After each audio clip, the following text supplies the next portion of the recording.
जी नमस्कार, स्वागत है आप सभी का फिजिक्स पाठशाला के इस यूट्यूब चैनल पर। तो आज का जो वीडियो लेक्चर है इसमें हम लोग मूल रूप से आज बात करने वाले हैं कि आज से आपका जो 11th का जो फिजिक्स का कोर्स है ये भी आपको मिलना शुरू हो जाएगा। बहुत सारे बच्चे जो है पहले से डिमांड कर रहे थे कि 11th का जो फिजिक्स का जो कोर्स है इसे भी लॉन्च किया जाए। माने आपका जो अभी रनिंग जो चल रहा है बैच, उसमें हम लोग मूल रूप से केवल और केवल 12th के फिजिक्स की बात कर रहे हैं। तो आज से हम इसका आगाज कर लेते हैं। आपका जो 12th का 11th का जो फिजिक्स होता है इसका भी वीडियो आज से आपको मिलना प्रारंभ हो जाएगा। तो आप उन तमाम बच्चों को जोड़ सकते हैं इस चैनल पे। आपका जो ये फिजिक्स पाठशाला चैनल है, इस चैनल पर आप उन तमाम बच्चों को जोड़ सकते हैं जो इस बार 11th में हैं, जिनको फिजिक्स कोर्स की आवश्यकता है। उन बच्चों को आप इस चैनल से जोड़ सकते हैं और उन तमाम बच्चों से ही आज जो है मूल रूप से इस वीडियो में बात करना है जो इस बार 11th में है ना। और 12th वाले बच्चों का जिम्मेवारी है कि ये मैसेज को ज़्यादा से ज़्यादा लोगों तक शेयर किया जाए ताकि ज़्यादा से ज़्यादा बच्चे इस चैनल से जुड़ करके इसका फ़ायदा उठा सकें। ठीक है, तो आज हम लोग जो बात करने वाले हैं इस वीडियो लेक्चर में, मूल रूप से इस बात पर चर्चा करने वाले हैं कि हमारा ये जो कोर्स है इसको किस प्रकार से हम आगे लेकर के बढ़ेंगे, कैसे कैसे हम आपके लिए वीडियो बनाएंगे और किस पैटर्न के अनुरूप जो है हम तमाम चीज़ें जो है वो काम करेंगे, है ना। तो आज का जो सेशन है इसमें बेसिकली हम लोग यही बात करने वाले हैं। आज से आपका 11th का कोर्स जो है वो लॉन्च हो गया है और आज से 11th का जो वीडियो है ना ये भी आपको मिलना प्रारंभ हो जाएगा, है ना। 12th का जो जैसे चल रहा है वैसे वो चलते रहेगा, उसमें किसी भी प्रकार का रुकावट नहीं होगा। हाँ, थोड़ा सा वीडियो का जो फ्रीक्वेंसी रहेगा ना, माने आपको जो वीडियो अभी मिल रहा है वो अल्टरनेट में मिल रहा है, ये अल्टरनेट में ही मिलेगा। और आपको इस बात को लेकर के परेशान नहीं होना है कि अल्टरनेट में वीडियो बन रहा है, इसका मतलब ये होता है कि सिलेबस आपका टाइम पे ख़त्म नहीं होगा। टाइम पे ख़त्म हो जाएगा, क्योंकि आपका जो भी आपका 11th का या 12th का जो सिलेबस होता है उन तमाम सिलेबस को हम पूरा जो है ना माइंड मैप बना करके चले हुए हैं कि कितना दिन में कौन सा टॉपिक कैसे कैसे कंप्लीट करना है। हाँ, लेकिन एक बात है कि जैसे आपका 11th का आज से वीडियो बनना शुरू हो गया तो आज से आपका इसका लेक्चर मिलना शुरू हो जाएगा। और शुरुआती दौर में हम जो है इसको स्लो ही रखेंगे ताकि आपको सबसे पहले जो है ना धीरे धीरे करके तमाम बातों को जो है पढ़ने का पहले आदत बनाया जाए। धीरे धीरे पहले आप जो है पढ़ने का आदत बनाओ, उसके बाद वीडियो का जो लेंथ है उसको भी बढ़ाया जाएगा और साथ में वीडियो का जो फ्रिक्वेंसी है, माने एक बार में जो आप जो सप्ताह में जो पढ़ोगे 2 या 3 वीडियो आपको मिलेगा, उसके बाद उसका संख्या धीरे धीरे करके हम बढ़ा भी लेंगे, समझे। और पूरा सिलेबस हम लोग कंप्लीट करेंगे। ऐसा नहीं है कि हम लोग आज शुरू किए और फिर जो है इस बात को जो है यहीं पर गौन कर देंगे, खत्म कर देंगे, ये सब चीज जो है ना बंद हो जाएगा, ऐसा नहीं है। आपका पूरा का पूरा सिलेबस जो है वो हम कंप्लीट करेंगे। और 11th का चूंकि बोर्ड का एग्जाम होता नहीं है, तो इसका जो आप ऐसे भी बोर्ड का एग्जाम होता भी तो इसका जो अपना ड्यूरेशन है, जो टाइम पीरियड है, उसी टाइम पीरियड में हमें इसे कंप्लीट करना है कि नहीं। तो तुम्हारा जो परीक्षा होगा 11th का जो एग्जाम होता है स्कूल में जो होता है एग्जाम, वो तकरीबन जो है अप्रैल में होता है और वैसे भी सेशन जो चलता है ना वो आपका अप्रैल से ही चलता है। तो मार्च तक यानी मार्च के लास्ट लास्ट दिन तक जो है ना आपका हम पूरा का पूरा कोर्स जो है वो कंप्लीट कर देंगे। 11th का जो पूरा फिजिक्स जो है ना वो आपका कंप्लीट कर देंगे। लेकिन अभी आपका जो कोर्स चलेगा वो थोड़ा स्लो ही चलेगा और धीरे धीरे करके एक एक बात हम लोग सीखेंगे। देखो 11th का वैसे भी कोर्स को जो है ना बहुत कम लोग सीरियसली लेते हैं और इसका खामियाजा जो है बाद में जाकर के लोग भुगतते हैं। कई बार तो कंपटीशन के एग्जाम में, कंपटीशन का जिनको एग्जाम देना है उस एग्जाम में लोग जो है बाद में जाकर के माथा पकड़ के बैठे हुए रहते हैं कि 11th उनका चला गया तो अब क्या किया जाए। तो स्वाभाविक बात है, अगर आप 11th को सीरियसली नहीं पढ़ोगे तो वैसा परिस्थिति को झेलना पड़ेगा, है कि नहीं।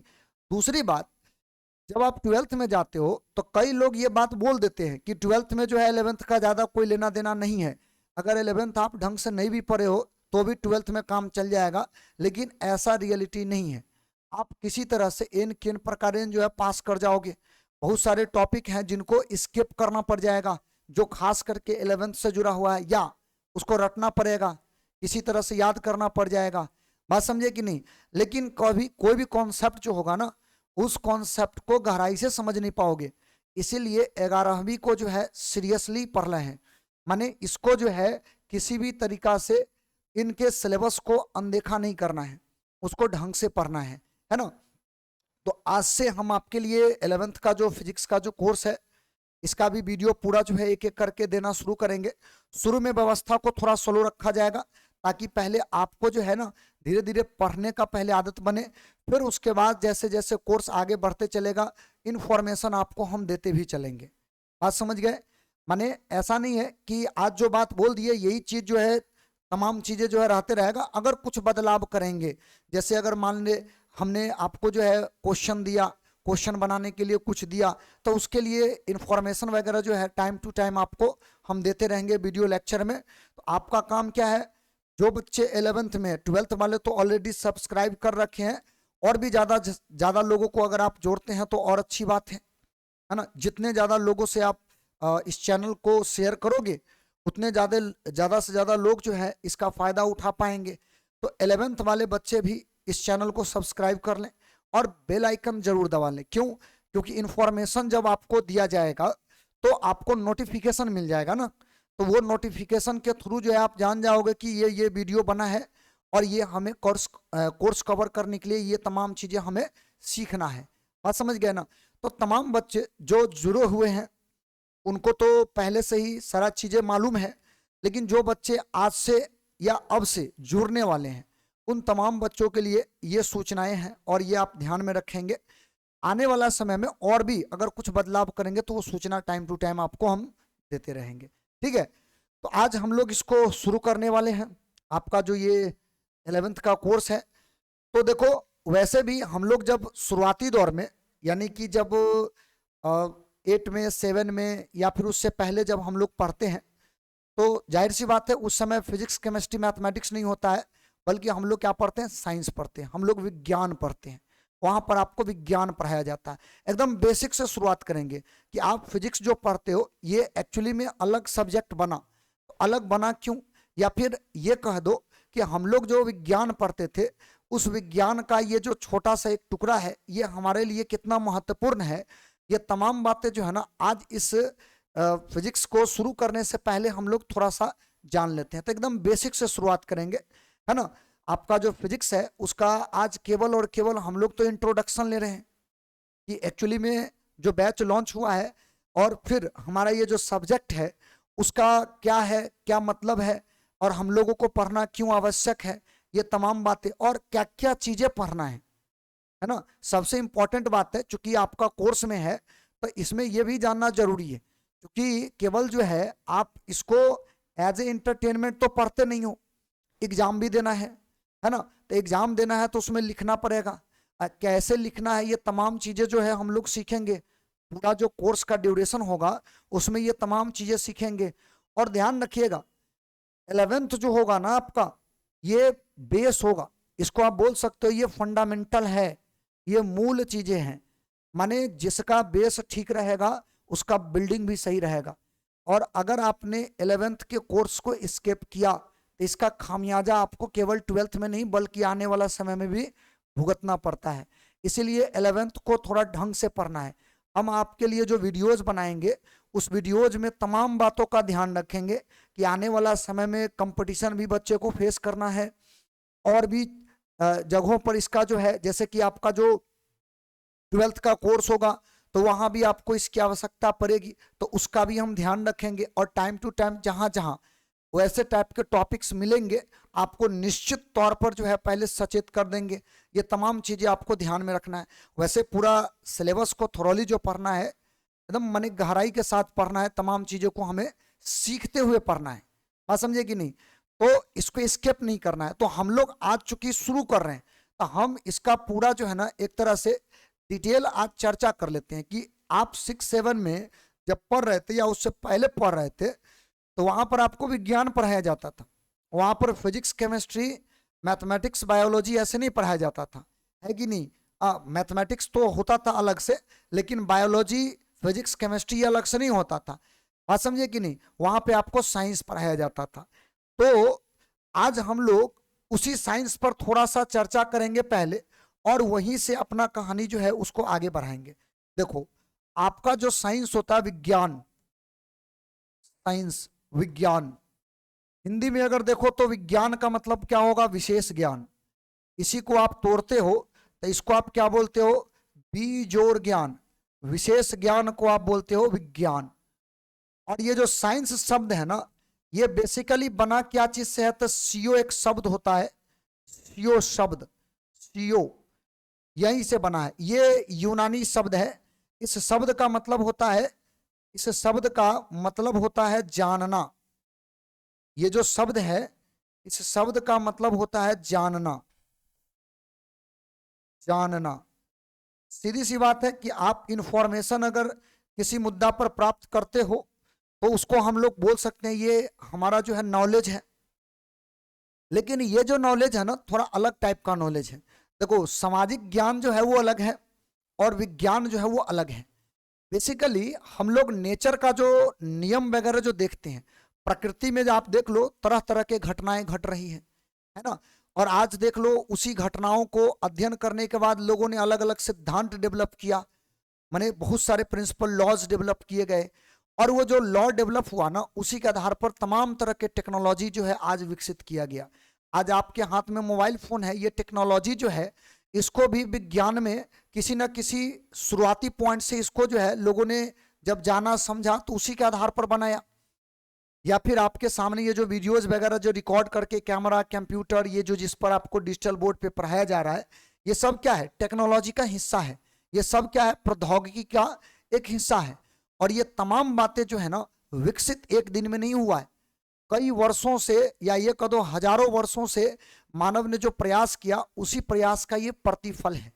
और इसको हम लोग जो है ना शुरुआती दौर से नाम दिए थे विज्ञान, विशेष ज्ञान। तो बेसिकली हम अपने सुविधाओं के लिए जो मानव समाज को या मानव जीवन को सुविधा प्रदान कर सके, इसके लिए लोगों ने तरह तरह के माने खोज करना शुरू किया, अलग अलग तरह घटनाओं का अध्ययन करना शुरू किया। तो उसी को विज्ञान बोला गया। और उसी को जानने की प्रक्रिया को आप क्या बोलते हो, ये माने जिसको आप जानते हो, वो जो तरह तरह की घटनाओं को जो आप जानते हो, उसी को आप साइंस बोलते हो। लेकिन मानव समाज जैसे जैसे आगे बढ़ते चला गया, नॉलेज तो बढ़ते चला गया और कुछ स्पेसिफिक एरिया भी बनते चला गया, कुछ विशिष्ट जो है ना क्षेत्र भी बनते चला गया। कि अगर आप केमिकल के बारे में जानते हो तो ये एक विशेष एरिया के अंतर्गत आ जाएगा। अगर आप किसी शरीर के बारे में, या मानव शरीर हो गया, जीवित कोशिका हो गया, इसके बारे में अगर आप जानते हो तो ये अलग विज्ञान का एक हिस्सा हो गया। अगर आप प्रकृति के और भी घटनाओं के बारे में पढ़ते हो तो वो अलग एक हिस्सा बन गया। और इसमें धीरे धीरे करके लोगों का नॉलेज जो है वो बढ़ते चला गया। अब जरा सोचिए, अगर माने एक साथ सभी चीज को जोड़ करके अब रखा जाएगा तो खिचड़ी बन जाएगा। माने लोग समझ नहीं पाएंगे कि केमिकल के बारे में किधर पढ़ना है, बात समझे कि नहीं। या केमिकल को किसी और चीज के साथ अगर जोड़ रहे हैं तो स्पेशली जिस समय हम किसी को सिखाना चाहेंगे, तो सीधी सी बात है, केमिकल को सिखाना चाहेंगे तो पता चला साइंस पढ़ा रहे हैं और जो हमारा और भी विषय है उसको मिला करके एक ही कॉपी में सारा चीज जो है नोट करवा रहे हैं, तो वो खिचड़ी बन जाएगा। लोग उसको पढ़ने में, माने जैसे होता ना कि लोगों को पढ़ने में जो है दिक्कत आना शुरू हो गया, क्योंकि बहुत नॉलेज है। नॉलेज जो है तब तक जो है डेवलपमेंट बहुत ज्यादा हो चुका है। और लोग अगर एक ही विषय में सारा चीज को अगर शामिल करके रखेंगे तो वो खिचड़ी जो बन जाता है ना, वो कंफ्यूजन का घर बन जाता है। इसीलिए लोगों ने इसको ब्रांचिंग करना शुरू किया और साइंस को अलग अलग ब्रांच में बांटा, जिसमें फिजिक्स, केमिस्ट्री, बायोलॉजी, तीन तरह का जो ये ब्रांच बना, ये मूल रूप से बना। एक बात ध्यान रखिएगा, वैसे तो गणित को जो अलग से ही लोग मानते हैं, लेकिन गणित भी क्या है, गणित भी साइंस का ही एक ब्रांच है। आप ऐसे बोल सकते हो कि मैथमेटिक्स जो है ना, वो फिजिक्स को सीखने के लिए बहुत जरूरी है। अगर आप मैथमेटिक्स नहीं जानते हो तो फिजिक्स के कॉन्सेप्ट का डील जो है ना, उसका जो अध्ययन है प्रॉपर तरीका से आप नहीं कर पाओगे। माने सीधे तौर पे बोल दो, जब आप इस सब्जेक्ट को पढ़ोगे, फिजिक्स को जब आप पढ़ोगे, तो इसका जो मूल रूप से जो भाषा होगा ना, वो हिंदी इंग्लिश नहीं होगा। इसका मूल रूप से जो भाषा बनेगा वो मैथमेटिक्स बनेगा। बात समझे। हिंदी इंग्लिश तो हम लोग जो कहते हैं ना कि ट्रांसफर कर रहे हैं एक दूसरे को, अपना बातों को, अपना जो भावनाएं हैं उसको शेयर कर रहे हैं, उसके लिए प्रयुक्त होता है। लेकिन प्रकृति के नियमों को समझने के लिए केवल भाषा जो है वो आवश्यक नहीं है, और वो भी केवल ये हिंदी इंग्लिश वाला भाषा जो है ये आवश्यक नहीं है, इसके लिए आपको मैथमेटिक्स का भाषा जो है वो समझ में आना चाहिए। इसीलिए ध्यान रखिएगा, हम तो ऐसा मानते हैं कि मैथमेटिक्स भी विज्ञान का ही एक हिस्सा है, लेकिन मूल रूप से लोगों ने क्या किया, इस विज्ञान को 3 हिस्सा में बांट दिया, फिजिक्स में, केमिस्ट्री में और बायोलॉजी में। बाद में उसका भी क्लासिफिकेशन कर दिया, उसका भी जो है वर्गीकरण कर दिया कि उसमें भी कई ब्रांच बनना शुरू हो गया। क्यों? क्योंकि उसका भी नॉलेज जो है धीरे धीरे करके बढ़ना शुरू हो गया, और कंटेंट जब बढ़ना शुरू हो जाएगा तो सीखने के लिए स्पेसिफिकेशन, उसका जो है वर्गीकरण, बात समझ रहे हो, क्लासिफिकेशन करना अनिवार्य हो जाता है, ताकि चीजों को ढंग से सिखाया जा सके। बात समझ रहे हो कि नहीं? तो आप साइंस पहले पढ़ते थे, बाद में जाकर के आपको यही साइंस को जो है अलग अलग सब्जेक्ट के रूप में पढ़ाया गया, physics chemistry physics chemistry biology, अलग से आपको ये तमाम बातें जो है पढ़ाया गया, समझे। लेकिन जब आप 11th 12th तक जब पहुंच जाते हो तो यहाँ पर इन सब्जेक्ट का जो वेटेज है, कहते हैं ना कि इसमें जो कंटेंट है वो कंटेंट का मात्रा और ज्यादा बढ़ जाता है। 9th 10th तक का जो कंटेंट था वो कम था, इसीलिए उसमें आप देख लो फिजिक्स केमिस्ट्री अलग अलग तो किया गया, लेकिन एक ही टीचर पूरे सब्जेक्ट को इजीली जो है हैंडल कर लेते हैं और वो चीजें आपको पढ़ा देते हैं। लेकिन जैसे ही आप 11th 12th में आते हो तो यहाँ पर कंटेंट बहुत बढ़ जाता है, तो एक टीचर के लिए जो है ना, माने इम्पॉसिबल तो नहीं कहेंगे, लेकिन बड़ा मुश्किल हो जाता है। ये बात समझे कि नहीं? माने थोड़ा मुश्किल हो जाता है कि हर विषय पर जो है उतना ही कमांड कर लेना, माने थोड़ा मुश्किल हो जाता है। लेकिन याद रखिएगा इस बात को, ये जो सब्जेक्ट है आपको तो पूरा पढ़ना पड़ेगा, फिजिक्स भी पढ़ना पड़ेगा, केमिस्ट्री भी पढ़ना पड़ेगा, जो आपका बायो होगा तो बायो भी पढ़ना पड़ेगा, और मैथमेटिक्स होगा तो वो भी पढ़ना पड़ेगा। तो एक बात ध्यान रखना, आपका ये जो सब्जेक्ट है फिजिक्स, जो आप अभी माने आज से जो आप इसको जो है पढ़ने वाले हो, तो हम लोग मूल रूप से साइंस के इसी ब्रांच का केवल जो है इस चैनल पर जो है बात करेंगे, ठीक ना। और आपको जिस प्रकार का भी समस्या वगैरह जो होगा, उस समस्या को आप हमारे साथ शेयर कर सकते हो। आप कमेंट सेक्शन में लिख करके हमसे कुछ क्वेश्चन वगैरह जो हो उसको आप पूछ भी सकते हो, ठीक है। तो आज हम लोग इसको शुरू कर लेते हैं। हम उम्मीद करते हैं कि ये तमाम बात आप समझ पा रहे होंगे कि हम अभी जो है क्या चर्चा किए, साइंस को अलग अलग कैटेगरी में क्यों बांटा गया, और हम लोग उसमें से किस ब्रांच के बारे में हम इस चैनल पर जो है पढ़ने वाले हैं, तो आप इस बात को समझ चुके होंगे। तो फिजिक्स को हम लोगों को अध्ययन करना है, और सालों भर फिजिक्स में जो आपका 1 साल का ये जो कोर्स होता है, उसको टाइम पर हम आपका ये कोर्स जो है वो कंप्लीट कर देंगे। चलो, तो आइए पहले बात करते हैं इसके डेफिनेशन से, फिजिक्स है क्या, ठीक है। वैसे अलग अलग जो आप टॉपिक पढ़ेंगे, विज्ञान का जो अलग अलग शाखा है, केमिस्ट्री बायोलॉजी, वो उसके टीचर जो है उसको डिफाइन करके आपको समझाएंगे। लेकिन ध्यान रखिएगा, फिजिक्स चूंकि हम लोग पढ़ रहे हैं तो फिजिक्स का डेफिनेशन तो हम ही आपको बताएंगे। अभी देखो, आप ऐसे समझ लो, आप अपने आसपास जितने भी घटनाएं हैं उसको आप देखो, जितने भी घटनाएं घट रहा है वो तमाम चीजें आप देख सकते हो, उसको समझ सकते हो। नेचुरल फेनोमेनन जो है उसको आप इजिली जो है अगर थोड़ा सा रुक करके उसके ऊपर में सोचना प्रारंभ करो तो आपको समझ में आना शुरू हो जाएगा। वो तमाम घटनाएं जो है ना वो फिजिक्स के अंतर्गत आता है। जैसे एक चीज आप सुने होंगे कई बार जो है, मैंने ये कहानी जो है आपको सुनाया गया होगा इससे पहले की क्लास में, 9th 10th तक जो आप पढ़े हैं उसमें, न्यूटन के बारे में। न्यूटन एक वैज्ञानिक है, उनका फिजिक्स से काफी जो है रिलेशन है, या ये कह दो कि फिजिक्स का जब शुरुआत हुआ तो उस टाइम के बड़ा ही पॉपुलर साइंटिस्ट जो थे वो न्यूटन साहब ही थे। तो न्यूटन का एक गुरुत्वाकर्षण का जो सिद्धांत है, ग्रेविटेशन का जो लॉ है, उसके बारे में आपको जो है कहानी सुनाया गया होगा कि न्यूटन साहब पेड़ के नीचे बैठे थे और उनके ऊपर सेब गिरा। तो सेब गिरने की वजह से न्यूटन जो है ना वो सोचना शुरू किए कि आखिर ये जो कोई वस्तु है वो नीचे ही क्यों गिरता है, ऊपर क्यों नहीं जाता है। तो ऐसा टाइप का कहानी आपको सुनाया गया होगा, और उसी के आधार पर उन्होंने इस पर सोचना शुरू किया, और बाद में जाकर के ग्रेविटेशन का जो है वो खोज हुआ और उसके नियम जो है उनके द्वारा दिया गया। ये कहानी है और आपने ये पढ़ा है, 9th क्लास में ये बातें आपको पढ़ाया गया होगा। अब जरा आप सोच करके देखिए, क्या न्यूटन से पहले कभी सेब जमीन पर नहीं गिरा था?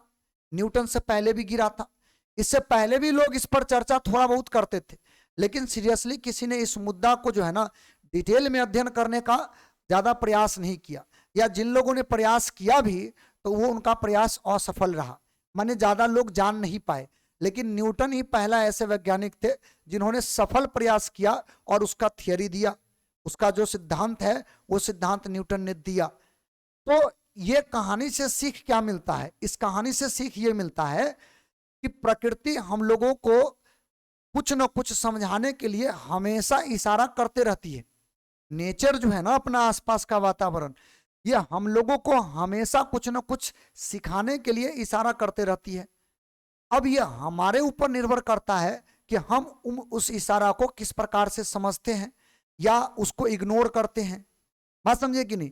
तो अगर हम उस मुद्दा को समझने का प्रयास करते हैं तो वही आपका जो है फिजिक्स के अंतर्गत आ जाता है, वही आपका विज्ञान का हिस्सा बन जाता है। और अगर हम उसको इग्नोर कर देते हैं तो वो केवल वैसे ही प्रकृति में जो घटना घट रहा है वो घटते रह जाए, हमारे ऊपर किसी भी प्रकार का प्रभाव नहीं डालता है अगर हम उसको सोचना शुरू नहीं करते हैं तो तमाम वैज्ञानिक जितने भी साइंटिस्ट लोग हैं, जिन लोगों ने फिजिक्स के क्षेत्र में, केमिस्ट्री के क्षेत्र में, मैथमेटिक्स के क्षेत्र में, बायो के क्षेत्र में या किसी भी क्षेत्र में लोगों ने जो अपना योगदान दिया है, ध्यान रखिएगा उन्होंने अपने आसपास का जो वातावरण है उसको उन लोगों ने ऑब्जर्व किया है, उसको उन लोगों ने देखा है और बड़े गहराई के साथ उसको समझने का प्रयास किया है। बात समझे? तो ऑब्जर्वेशन हो गया, कोई घटना घटा, इवेंट हो गया, उस माने घटना के आधार पर जो सिद्धांत बना उस सिद्धांत का प्रयोग हो गया। बात समझ रहे हो कि नहीं?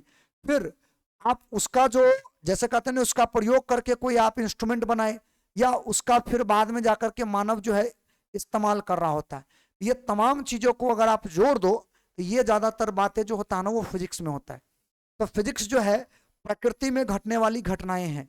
बात समझ रहे हैं कि नहीं? और इन घटनाओं का जो अध्ययन है उस अध्ययन को ही आप क्या बोलोगे? फिजिक्स बोलोगे। लेकिन केवल हम लोग नेचुरल फेनोमेनन का अध्ययन नहीं करते, प्रकृति में घटने वाली घटनाओं का अध्ययन नहीं करते, बल्कि उसके नियमों के बारे में भी पढ़ते हैं, उसके एप्लीकेशन के बारे में भी पढ़ते हैं। ज्यादातर तो हम लोग जो कुछ भी क्लास में जो पढ़ते हैं उसमें एप्लीकेशन का केवल जो है वो चर्चा करते हैं, माने प्रयोग तो करते नहीं है। एक्चुअली में वो जो आप क्या बोलते हैं उसको लेबोरेटरी में जो एक्सपेरिमेंट करते हैं उसको प्रयोग नहीं बोलेंगे हम यहाँ पर। प्रयोग करने का मतलब ये होता है कि जैसे आपने कोई कॉन्सेप्ट सीखा, जैसे मोबाइल बनाने का कॉन्सेप्ट सीखा और आप क्या किए, इंडस्ट्री में जाकर के मोबाइल का मैन्युफैक्चरिंग कर रहे हैं, आप मोबाइल बनाते हैं और उसको बेचते हैं, तो उसको हम बोलते हैं उपयोग करना यहाँ पर बेसिकली, ठीक ना। वैसे तो छोटा मोटा डिमोन्स्ट्रेशन जो होता है ना दिखाने के लिए, वो सब चीज को भी लोग माने प्रयोग बोलते हैं। एक्चुअली में वो डिमोन्स्ट्रेशन है, वो दिखाने के लिए कि कोई भी सिद्धांत हमने पढ़ा ये एक्चुअली में काम करता है कि नहीं, ये चीज दर्शाने के लिए, सीखने के लिए लोग ऐसा करते हैं। बात समझे कि नहीं?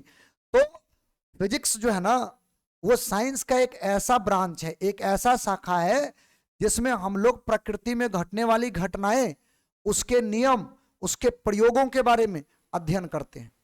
वही जो ब्रांच है उस ब्रांच को आप क्या बोलेंगे? भौतिकी या भौतिक शास्त्र बोलेंगे। ये फिजिक्स का बहुत बेसिक सा इंट्रोडक्शन है। भौतिक शास्त्र का जो ये जो आपको हम बता रहे हैं इंट्रोडक्शन, इसका जो डेफिनेशन है, माने भौतिक शास्त्र में आप क्या क्या चीज पढ़ने वाले हो, एकदम बेसिक सा ये डेफिनेशन है। लेकिन ध्यान रखिएगा, नेचुरल फेनोमेना माने आसपास का सारा घटना, जैसे पंखा घूम रहा है फिजिक्स के अंतर्गत आ जाएगा, है ना। मोबाइल आप देख रहे हो, ये तमाम चीजें जो काम कर रहा है, हालांकि इसको तो आप इलेक्ट्रॉनिक्स बोलते हो लेकिन वो फिजिक्स का ही हिस्सा है। इंजीनियरिंग का तमाम काम है जो है वो फिजिक्स का ही हिस्सा है। तो कहने का मतलब आप बैठे हो, हम बोल रहे हैं, आपको सुनाई दे रहा है, ये फिजिक्स का हिस्सा है। बात समझ रहे हो? गाड़ी चल रहा है, फिजिक्स का हिस्सा है। बिजली से बल्ब आप जला रहे हो, ये भी आपका फिजिक्स का हिस्सा है। माने आप अपने आसपास जो है ना भौतिक शास्त्र से घिरे हुए हैं। बात समझ रहे हो कि नहीं? तो भौतिक शास्त्र जो है ना वो क्या है? प्रकृति में घटने वाली घटना है और उसके नियमों का, उसके प्रयोगों का जो अध्ययन आप करोगे, इन तमाम चीजों को जोड़ करके हम लोग बोलेंगे ये भौतिक शास्त्र है। अकेला केवल प्रकृति के घटना को नहीं बोलेंगे। प्रकृति में घटना तो बहुत सारा घट रहा है, लेकिन उस पर ध्यान कितने लोगों का जाता है? तो जिन घटनाओं पर ध्यान गया, जिनके नियमों सिद्धांतों के बारे में पता है, और उन सिद्धांतों का लोग प्रयोग करते हैं, उपयोग करते हैं, तो उन तमाम चीजों को हम फिजिक्स में पढ़ते हैं। इसीलिए इन तमाम बातों को हम बोलेंगे ये भौतिकी का एक अभिन्न हिस्सा है। ये फिजिक्स का मूल डेफिनेशन हुआ। ठीक है, तो आप इसको जो है डिफाइन कर लेना। आज से चूंकि हमने कहा भी है कि शुरू करते हैं, तो आज कम से कम ये तो हम जान लें कि फिजिक्स है क्या, बेसिक बातें जो है इसके बारे में जान लें, है ना। इसके अलावा फिजिक्स जब आप पढ़ोगे तो कुछ ऐसे वर्ड आपको देखने को मिलेंगे, जैसे अभी आपको हमने एक बात बताया, साइंस बना है सीओ शब्द से। साइंस जो है ना, एक यूनानी वर्ड होता है, ग्रीक वर्ड होता है, इसको हम लोग बोले थे सीओ। सीओ का मतलब क्या बोले थे? जानना। जानना, इस शब्द से बना है ये। तो एक चीज आप गौर किए कि इसमें जो है ग्रीक वर्ड का जो है ना इन्वॉल्वमेंट बहुत ज्यादा है। माने कहीं कहीं पर क्या, लगभग जो है जब भी आप साइंस पढ़िएगा तो अधिकतर जगह पे आप देखिएगा कुछ ग्रीक वर्ड जो है आपको देखने को मिलता है।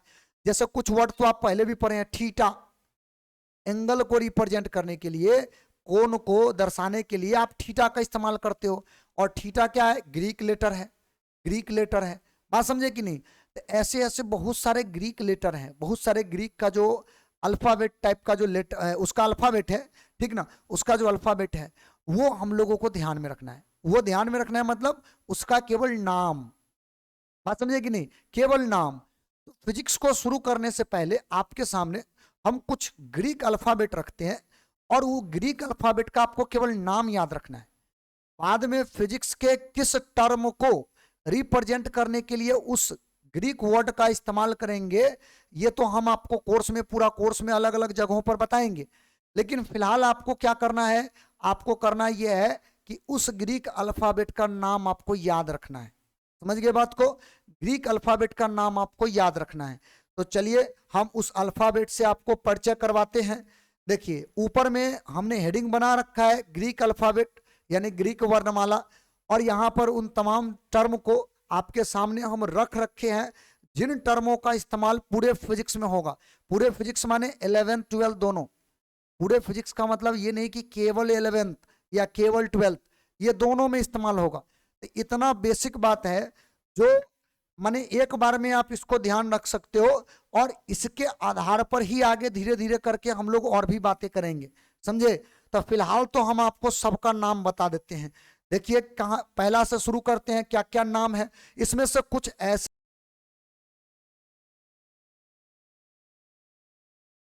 ग्रीक अल्फाबेट ऐसा होगा जिसका नाम आप पहले से जानते होंगे, और कुछ ग्रीक अल्फाबेट ऐसा होगा जिसका नाम आप आज जानोगे, अभी जानोगे। ठीक है, तो चलिए शुरू करते हैं, देखते हैं। देखो पहला जो आपको ये सिंबल दिख रहा है, इस सिंबल को हम लोग बोलते हैं अल्फा।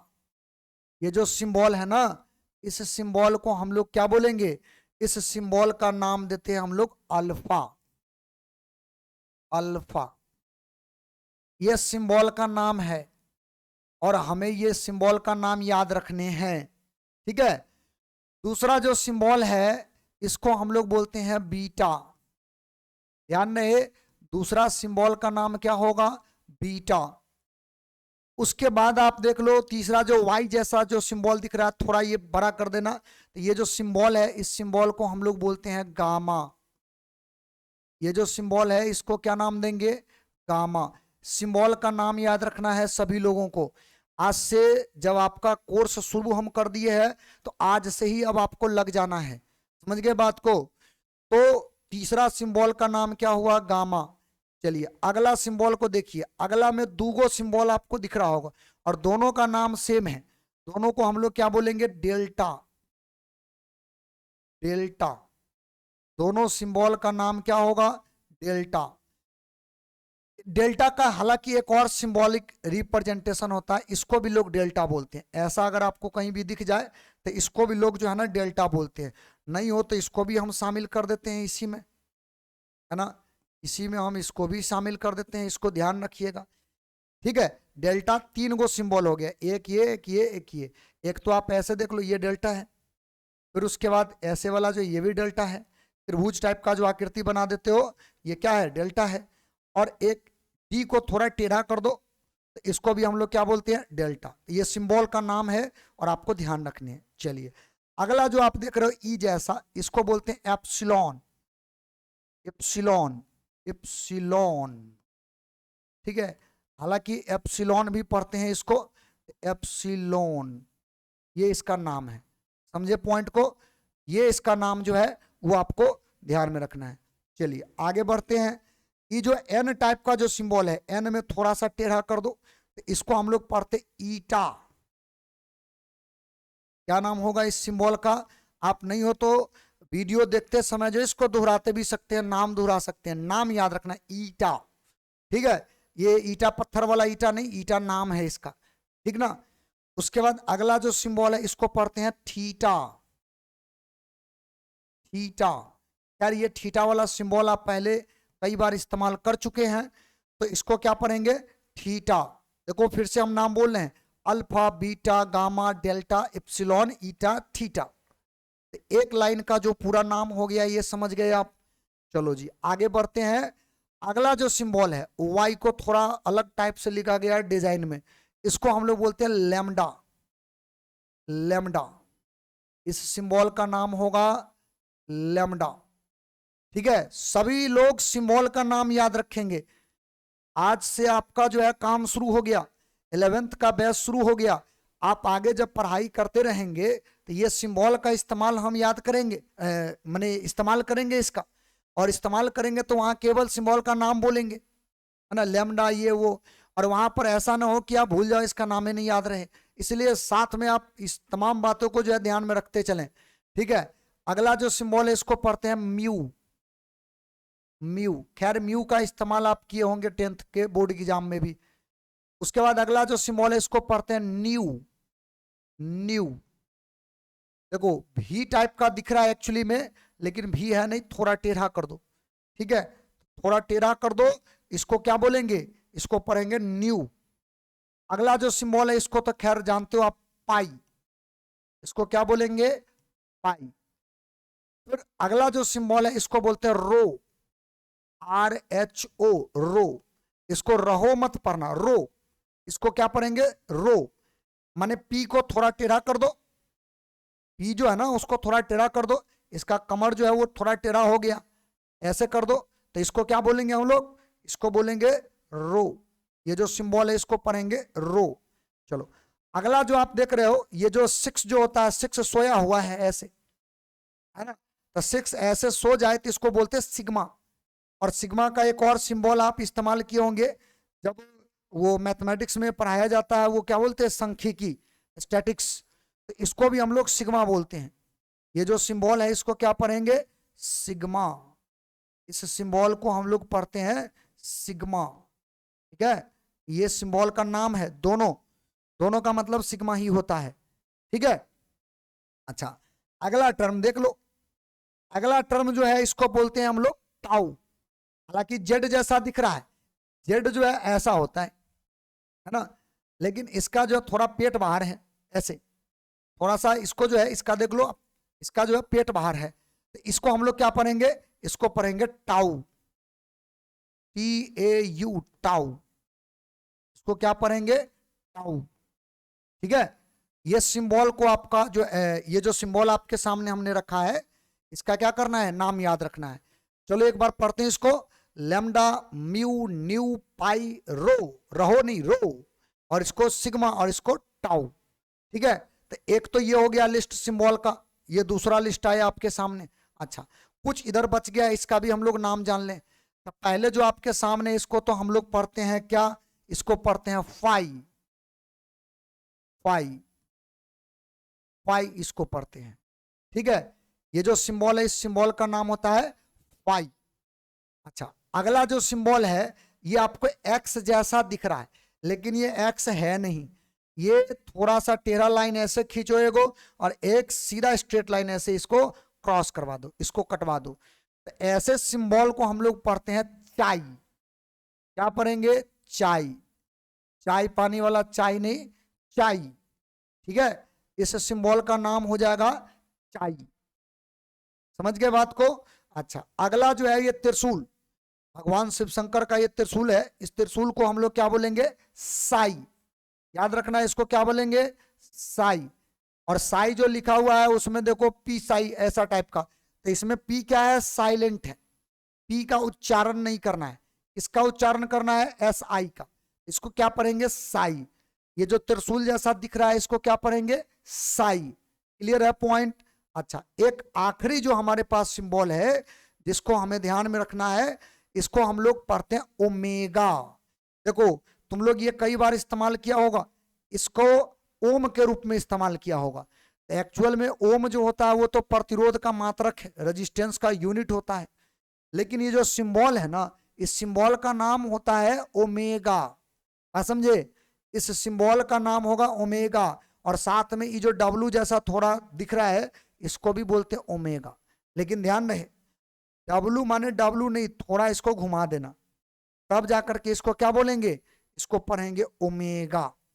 इस सिंबल का नाम हो गया ओमेगा। ओमेगा, ठीक है? इस सिंबल का नाम भी आपको याद रखना है। हमारे ख्याल से इतना सिंबल अगर आप ध्यान में रखते हो, 11 12 दोनों में अधिकतर इतना ही सिंबल का जो है इस्तेमाल किया जाता है। माने इससे ज्यादा सिंबल का इस्तेमाल लगभग ना के बराबर है। लेकिन इसमें आपका तकरीबन हम तमाम सिंबल को लाके रख दिए, समझे बात को? तो ये तमाम सिंबल का क्या करना है? आपको नाम याद कर लेना है, समझ गए? तो आज से आपका 11th का तो पहले से ऑलरेडी बैच चल रहा है। 11th का वीडियो जो है वो बनना शुरू हो जाएगा, एक एक करके लेक्चर आपको मिलना शुरू हो जाएगा। तो तमाम लोग, फिर से आखिरी में एक बात बोलेंगे आपसे, तमाम लोग इससे जुड़ जाइए। जो 11th के बच्चे हैं उनको निश्चित तौर पे जोड़िए, ताकि उनको भी इसका जो है फायदा मिल सके। और वीडियो का जो फ्रीक्वेंसी है, माने वीडियो जो अभी बना रहे हैं इसको थोड़ा अभी जो है ना अल्टरनेट में बनाएंगे, और हो सकता है सप्ताह में 2 दिन मिले आपको, लेकिन उसको बढ़ाएंगे 3 दिन 4 दिन करके, ऐसे करके हम देंगे आपको। परेशान नहीं होना है, घबराना नहीं है। पूरा कोर्स बोले हैं तो पूरा कोर्स का लेक्चर जो है आपके सामने हम रखेंगे, ठीक ना? किसी भी प्रकार का जो है इसमें अगर समस्या होगा तो उन समस्याओं को आप निश्चित तौर पे कमेंट सेक्शन में लिखना, हम निश्चित तौर पे उसका आपको जवाब देंगे, ठीक ना? और ध्यान रहे, फिजिक्स पाठशाला यूट्यूब चैनल है, और इस पर जो है माने हमारे हाथ में केवल फिजिक्स है, तो हम केवल फिजिक्स करवा सकते हैं, और बाकी सब्जेक्ट मेरे हाथ में है नहीं। इसीलिए माने ऐसा कमेंट मत करो कि और भी सब्जेक्ट बता दो। अरे ये जो टाइम निकाल करके आपको जो हम बता रहे हैं, इसमें केवल और केवल जो है हमारे पास जो है ना वो फिजिक्स ही है ना? इसके अलावा अभी हम कुछ दे नहीं सकते हैं आपको। तो इसीलिए आप जो है वैसा कमेंट नहीं करना। हाँ, लेकिन एक बात है कि भविष्य में जब भी इसका व्यवस्था करेंगे तो निश्चित तौर पे आपको जो है इसका इन्फॉर्मेशन देंगे, परेशान नहीं होना है, समझे बात को? तत्काल में फिजिक्स का लेक्चर आपको मिल रहा है, एकदम बढ़िया से तमाम चीजों को जो है वो सीखते चलना है। जो आपको बताया जाएगा तमाम चीजों को आपको पढ़ते चलना है ना? तो आज का जो वीडियो लेक्चर है इसको हम यहीं पर रोकते हैं, और आपको जो है अगले जो वीडियो लेक्चर होगा वहां से पूरा फिजिक्स में आपको 11th में क्या क्या पढ़ना है, पूरा सिलेबस की बात करेंगे आपके साथ, और सिलेबस के साथ साथ पहला चैप्टर जो भी होगा उसको हम लोग पढ़ना शुरू भी कर लेंगे, ठीक ना? तो आपका काम क्या है? एनसीईआरटी आपको रखना है, कॉपी कलम लेकर के हमेशा पढ़ने के लिए बैठ जाना है। वीडियो जब भी आप देखने के लिए बैठो तो कॉपी कलम लेकर के बैठ जाओ, थोड़ा सिंसियरिटी बना रहेगा, और ज्यादा इधर उधर की बात हम नहीं करेंगे। सीधा आपका जो है अगले जो लेक्चर होगा वहां से सिलेबस के साथ साथ आपका पहला चैप्टर को हम शुरू कर लेंगे, ठीक है? तो अगले क्लास में हम लोग फिर से मिलेंगे। तब तक आप अपना तैयारी जो है, जो भी आप पढ़ते हो उसको आप जारी रखना, और इस वीडियो से जो भी बातें आपको सीखने को मिला है तमाम चीजों को रिवाइज करते जरूर रहना, ठीक है? तो मिलते हैं अब आपसे फिर से अगले क्लास में।